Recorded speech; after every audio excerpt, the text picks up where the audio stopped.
Замежны візіт Лукашэнкі зацягнуўся. На Блізкі ўсход ён вылецеў яшчэ ў суботу і выглядае, пакуль не збіраецца вяртацца ў Беларусь. Спачатку Аман, цяпер Аб'яднаныя Арабскія Эміраты. Якія пытанні і ў чыіх інтарэсах там вырашае Лукашенка, Ян Федарович працягне. Лукашенко працягвае наведваць краіны Блізкага ўсходу. Сёння ён сустрэўся з міністрам інвестыцыяў Аб'яднаных Арабскіх Эміратаў. Все наши успехи в сфере высоких технологий, IT-технологий, отчасти начинались в Эмиратах. Лукашенко застаецца ў Аб'яднаных Арабскіх Эміратах ад серады. Ён прыляцеў туды з суседняга Аману. Я хотел бы за несколько дней тут обсудить ряд вопросов наших отношений, встретиться с инвесторами, которые работают в Беларуси.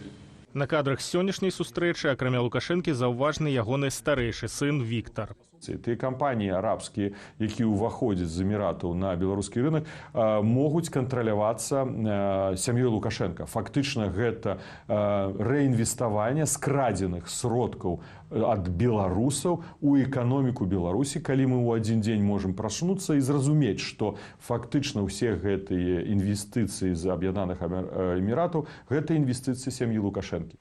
Агулам жа інфармацыя аб праграме візіту ў Аб'яднаныя Арабскія Эміраты вобмаль, як і відэа адтуль. Думаю, што Лукашенко туды прыязджае, можа, каб пайсці ў нейкае сховішча, сесці там на зліткі вывезенага золата пасядзець, ці паглядзець там на рахункі банкаўскія. Лукашенко, як правіла, ездзіць у Эміраты на некалькі дзён на адпачынак. Але прэсавая служба чамусьці называе гэта рабочим визитом. Такі рабочий визит, дзе рабочих сустрэч якраз не шмат. Ваяж Лукашэнкі на Блізкі ўсход распачаўся яшчэ ў мінулую суботу. Ён узяў сына Віктара, міністра замежных спраў Максіма Рыжанкова, ды вылецеў з Менску ў Аман. З гэтай краінай Беларусь спрабуе наладзіць шчыльныя гандлёвыя сувязі.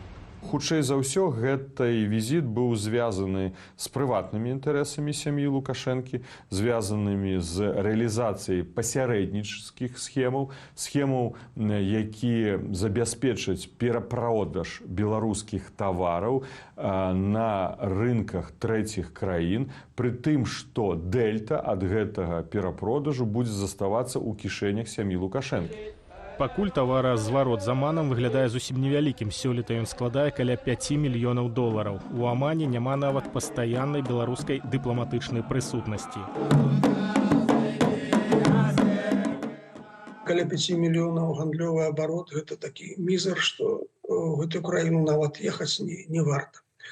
Але замежныя візіты павінны даказаць, што ў Беларусі ёсць замежная палітыка, што Беларусь кантактуе з шмат такімі краінамі глобальнага поўдня, а не толькі з расійскімі губернатарамі.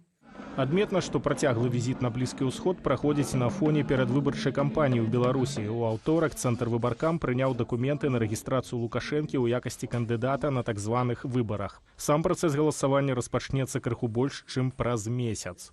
Без выбарів 2025 гэта такі спектакль, у якім Лукашенко сцэнарыст, рэжысёр, але не актор. Таму актору не абавязкова быць на палітычнай сцэне і прысутнічаць у Беларусі. Калі менавіта скончыцца візіт Лукашэнкі на Блізкі ўсход, незразумела. Як і незразумела, якіх вынікаў чакаць ад яго беларускай эканоміцы.